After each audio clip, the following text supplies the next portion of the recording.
आई जन्मभूमि मुझे, कल जब याद आई जन्मभूमि मुझे, तो याद आई मेरी जन्मभूमि कुरुक्षेत्र। कुरुक्षेत्र वो भूमि, युद्ध भूमि, न्याय भूमि, धर्म भूमि, और जब भी कुरुक्षेत्र का नाम लिया जाता है तो एक युद्ध महाभारत हमेशा याद किया जाता है। और उसी महाभारत पर मैं कुछ पंक्तियां आप सबके समक्ष प्रस्तुत करना चाहती हूँ कि एक महाभारत, इतना बड़ा युद्ध आखिर हुआ किस कारण था, कौन थी वो स्त्री जिसके कारण इतनी बड़ी महाभारत खेली गई।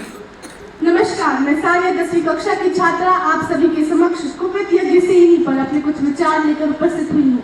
मैं उम्मीद करती हूँ आप मेरे विचारों को ध्यानपूर्वक सुनेंगे और मुझसे होने वाली त्रुटियों को भी क्षमा करेंगे।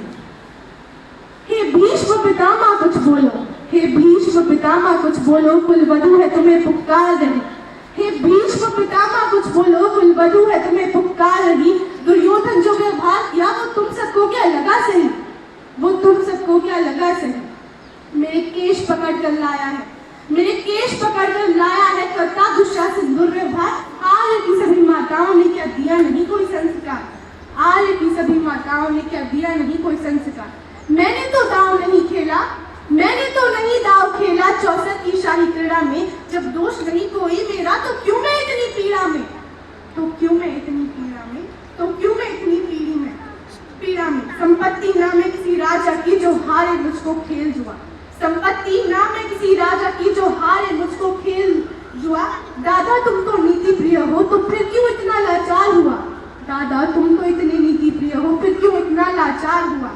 जब गंगा कुछ कह ना सका, जब गंगा सुत कुछ कह ना सका तो कृष्ण ने ये सवाल किया, जब गंगा सुत कुछ कह ना सका तो कृष्ण ने ये सवाल किया, दुर्योधन इतना दृष्ट है तो सम्राट गण से क्यों छूटा।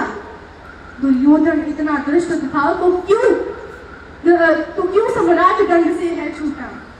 द्रौपदी ने बारी बारी से प्रश्नों का ढेर लगा डाला, द्रौपदी ने बारी बारी से प्रश्नों का ढेर लगा डाला। धृतराष्ट्र, द्रोण और विदुर मानो उनके मुंह पर हो ताला, मानो उनके मुंह पर हो ताला।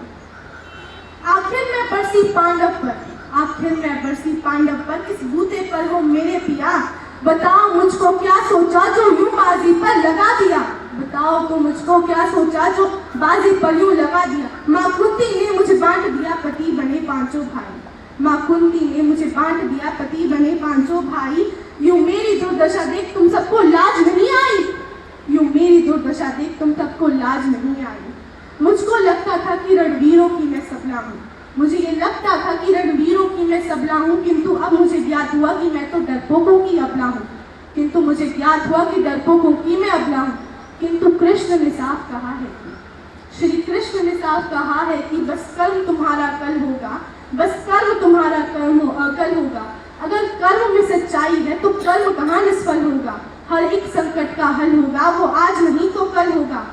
वो कल आएगा कब, द्वापर युग, सत्य युग, कल युग, त्रेता युग, इतने युग बीत गए पर आज तक प्रश्न का उत्तर नहीं मिला कि आखिर कल कब आएगा। उस समय भी नारी को परीक्षा देनी पड़ी, उस समय भी द्रौपदी को 13 वर्ष का अज्ञातवास झेलना पड़ा, किंतु तब भी नारी को सम्मान नहीं मिला। और आज कलयुग ऐसा हो गया कि आज भी नारी को सम्मान नहीं मिला। The Kolkata doctor rape case, आज भी तो कलयुग है। हुआ क्या, आया कल नहीं। अगर कल आएगा तो सिर्फ इसी बात पर, यदि समाधान निकलेगा तो इसी बात पर जब एक नारी स्वयं कृष्ण बनेगी, क्योंकि इस कलयुग में कोई कृष्ण उन्हें बचाने नहीं आएगा। अगर बचा पाएगी तो स्वयं अपनी सुरक्षा करके